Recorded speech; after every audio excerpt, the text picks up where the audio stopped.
This morning, many feeling relief as President Trump extends a ceasefire. This is between the U.S. and Iran. But there's still plenty of uncertainty. CBS News' Jared Hill is following this fast-changing situation from New York. Jared, good morning.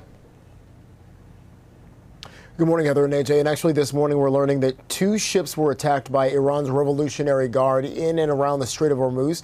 Both, according to the Iranians, are in Iranian custody. All of this highlighting the dangers to commercial vessels in that critical waterway, despite President Trump extending the ceasefire with Iran.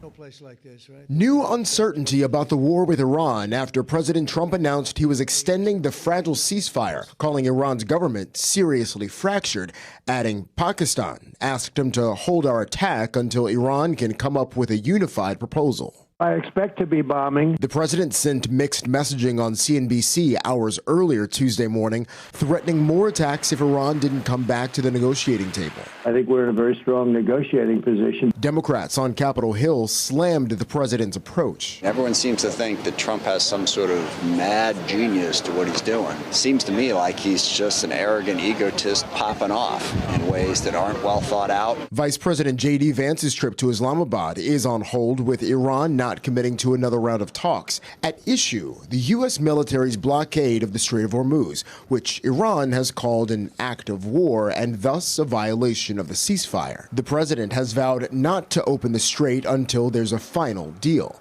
2 days after the U.S. seized an Iranian cargo ship, the Pentagon released this video showing service members boarding an oil tanker in the Indian Ocean that was suspected of transporting sanctioned Iranian oil. Overnight in Tehran, a ballistic missile appeared to be on display at a demonstration. Iran's military leaders have vowed to strike back if the U.S. and Israel resume attacks.